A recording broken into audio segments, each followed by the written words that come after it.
2025 বৰ্ষৰ জানুৱাৰী মাহৰ 16, 17, 18 তিনিদিনীয়া কাৰ্যসূচীৰে আমাৰ পৰম্পৰাগত জোনবিল মেলা এই জোনবিল পথাৰত অনুষ্ঠিত হ'ব।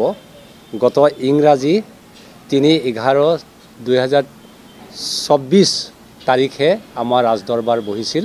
এই ৰাজদৰবাৰ সিদ্ধান্ত মৰ্মে আমি এই তিনিদিনীয়া কাৰ্যসূচী 16, 17, 18 জানুৱাৰীত 2025 বৰ্ষত আমি জোনবিল মেলা উদযাপন কৰিম।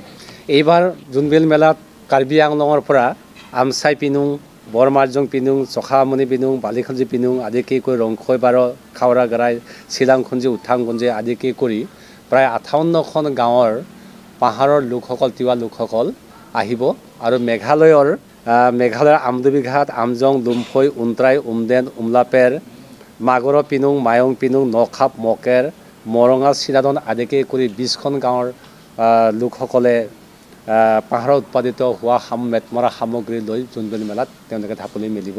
2025 বৰ্ষৰ 17 জানুৱাৰীৰ দিনাখন অৰ্থাৎ শুক্ৰবাৰ দিনাখন আমি জোনবিল মেলাৰ তিৱা ৰজাসকলৰ যি ৰাজদৰবাৰ বহিব, সেই ৰাজদৰবাৰ মুখ্য অতিথি হিচাপে অসমৰ জনপ্ৰিয় মুখ্যমন্ত্ৰী ডক্টৰ হিমন্ত বিশ্ব শৰ্মাক আমি মুখ্য অতিথি হিচাপে আমন্ত্ৰণ জনাবলৈ ইতিমধ্যে সিদ্ধান্ত গ্ৰহণ কৰিছোঁ। আৰু তাতে আমাৰ কেবিনেট মন্ত্ৰী শ্ৰীযুত পীযুষ হাজৰিকা আৰু ৰুজ পেগু উপস্থিত থাকিব।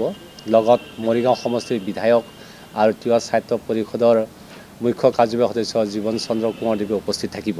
আৰু লগতে এই বছৰ আমি অসমৰ চলচ্চিত্ৰ জগতৰ বিশিষ্ট জনপ্ৰিয় অভিনেত্ৰী আইমী বৰুৱা বাইদেউক আৰু লগতে তিৱা কথাছবি চিকাই চাল পৰিচালিকা ডক্টৰ ববি শৰ্মা বৰুৱা বাইদেউক আমি ইয়াত উষ্ম আদৰণি আৰু বিশেষ সম্বৰ্ধনা জনাবলৈ আমি সিদ্ধান্ত গ্ৰহণ কৰিছোঁ। জোনবিল মেলাৰ প্ৰসাৰ আৰু প্ৰচাৰৰ বাবে এইবাৰ আঞ্চলিক আৰু ৰাষ্ট্ৰীয় পৰ্যায়ৰ সংবাদ মাধ্যমৰ লগত জড়িত সাংবাদিকক আমি আমন্ত্ৰণ জনাম। ইয়াতে তেখেতসকলৰ লগত আমি কথোপকথন আৰম্ভ কৰিম। আৰু লগতে ইতিমধ্যে আমাৰ যোগাযোগ হৈছে বিদেশী পৰ্যটকসকলৰ লগত তিৱাসকলৰ যি পৰম্পৰা মেল, সেই মেল এইবাৰ আমি জোনবিল মেলাত আমি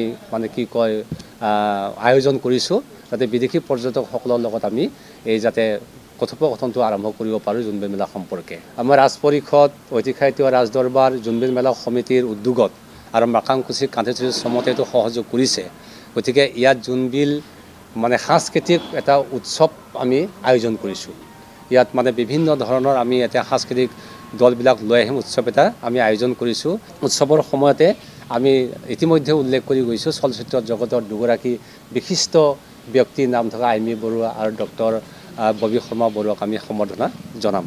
তাৰ লগতে আগৰ কেইবছৰৰ দৰে এই বছৰো নৰ্থ ইষ্ট জোন কালচাৰেল চেণ্টাৰ ডিমাপুৰ ইতিমধ্যে ডাইৰেক্টৰৰ লগত আমি আলোচনা কৰিছোঁ।